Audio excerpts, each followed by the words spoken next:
नमस्कार, स्वागत है आप सबका। तो पिछले क्लास में हमने आधुनिक कविता के पहली कविता जो है मैत्री शरण गुप्त जी का लिखा हुआ कुटिया में राजभवन, इस कविता का प्रारंभ किया था। कवि परिचय हमने समाप्त किया है। आज हमको कविता शुरू करनी है। कविता पे जाने से पहले थोड़ा सा पीछे के घटना को याद रखता हूं कि कविता किस पर आधारित है। तो यहाँ पे राम, सीता, लक्ष्मण तीनों को यहाँ पे वनवास जाने का एक तरह से शिक्षा मिला हुआ है, एक तरह से शिक्षित क्या वो दंड मिला हुआ है। और यहाँ पे राम और सीता उतना ही जाना चाहिए था, लेकिन उनके साथ लक्ष्मण भी उनका अंकन करते हुए यहाँ पे वनवास के लिए निकल गया है। वन में जहां पे पहला ढेरा अर्थात पहला ठहराव जो करते हैं, वहां पे जाने के बाद सीता जो अब तक राजभवन में पली बड़ी है, जिसको कुछ भी पता नहीं है बाहर की जीवन कैसी है, बाहर का जीवन कैसा है वो कुछ पता नहीं है, कैसे लोग हैं, किस तरह से जीते हैं, क्या उनका खान पान है, ऋषि मुनियां कैसे जीते हैं, ऋषि बालिकाएं कैसी जीती हैं, वन का वातावरण कैसा है, ये कुछ भी पता नहीं है सीता को। अभी वो आई हुई है वन में और उसको सब कुछ नया है, और कैसे वो अपने आप को इस वन के योग्य बनाती है, यही बताने का प्रयत्न इस कविता में किया गया है। तो शुरुआत देखिए मैत्री शरण गुप्त जी कैसे करते हैं। मेरी कुटिया में राजभवन मन भाया, अर्थात जो कुटिया जिसको हम कहते हैं छोटा सा मकान कहिए या छोटा सा एक रूम कहिए, जो लकड़ियों के द्वारा बनाया गया है, झोपड़ी हम उसको कहते हैं। गरीब अभी मजदूर लोग वो बनाकर रहते हैं, लेकिन आश्रम के लोग ऋषि मुनियां ऐसे ही झोपड़ियों में कुटिया में रहा करते थे। वही कुटिया उसको राजभवन की तरह लग रही है। किसको? सीता। सीता कह रही है कि ये कुटिया नहीं है, ये मेरा राजभवन है। क्यों?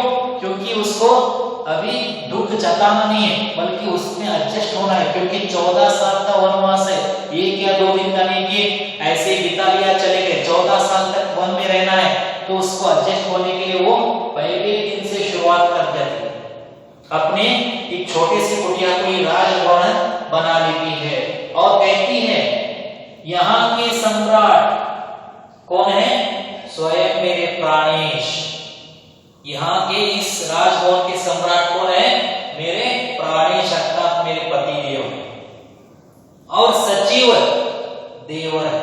देवर अर्थात अपने पति के भाई को कहते हैं देवर। तो सचिव यानी कि मंत्री, मंत्री के स्थान पर स्वयं मेरे देवर खड़े हुए हैं। तो इन दोनों के अलावा कोई अन्य हो या ना हो, इन दोनों को मिला लिया तो बन गया राजभवन। एक राज्यसभा जहां पे एक मंत्री की आवश्यकता होती है और एक राजा की।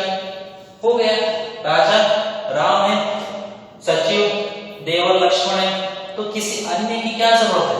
और आगे बढ़कर कह रहे हैं देते आकर आशीष हमें मुनिवर। ऋषि मुनियों के आशीर्वाद पाने के लिए राजा महाराजाओं को बहुत दूर तक प्रयास करके, प्रयाण करके उनके आश्रमों तक जाकर उनके आशीर्वाद ले रहा था। लेकिन यहाँ पे उसकी संभावना ही नहीं, क्योंकि उन्हीं के बीच रह रहे, उनके बीचों बीच रह रहे, तो यहाँ पे उनके तक जाने की आवश्यकता नहीं, वही खुद आकर इनको आशीर्वाद दे रहे।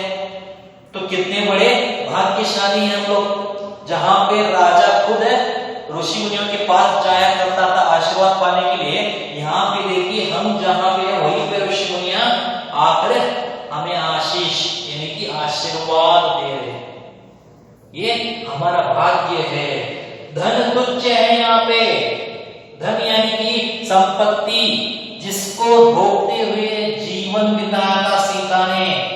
आभूषण, गहने, तरह तरह के पोशाक पहन के रंग अपने राजमहल में घूमती हुई, भागती हुई, खेलती हुई सीता आज एक सामान्य से वस्त्र पहनकर कह रही है कि यहाँ पे धन तुच्छ है, क्योंकि यहाँ पे धन की आवश्यकता ही नहीं है, कुछ खरीदना ही नहीं है, कुछ बेचना ही नहीं है, सब कुछ यहाँ पे असंख्य, एक तरह से सभी कुछ मिला हुआ है, सभी कुछ पाया हुआ है। खाने के लिए चाहिए, फल ले लो, पेड़ पौधों से फल लटक रहे हैं, कहीं दूर जाने की आवश्यकता नहीं है, वहीं से लेकर खा लो।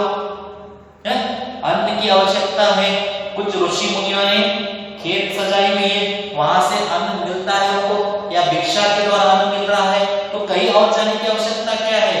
मेहनत की तो यहाँ पे कुछ भी नहीं है।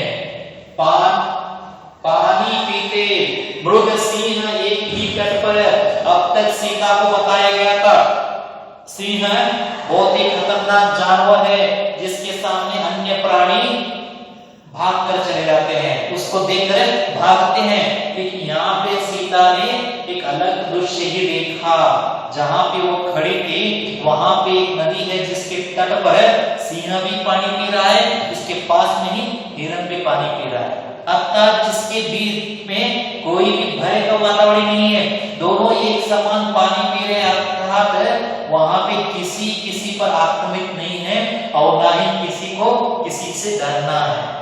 सभी मिलजुल कर रहे हैं, आपस में प्रेम निकालते हुए रह रहे हैं। तो यहाँ पे ऐसा माहौल देखकर आश्चर्यचकित होते हुए कह रही है कि पानी पीते मृग सिंह एक ही तट पर। आगे कह रही है, आगे कवि कह रहा है, सीता रानी को यह लाभ ही लाया। अर्थात सीता रानी को ऐसा लाभ ही खींच कर लाया अरण्य में कि वो खुद कह रही है कि मेरी कुटिया में राजभवन बनवाया। मेरी कुटिया क्या है? किसी राजभवन से कम नहीं है, वो राजभवन से बढ़कर है, क्योंकि ये सब उसके अंदर नजर आ रहे हैं।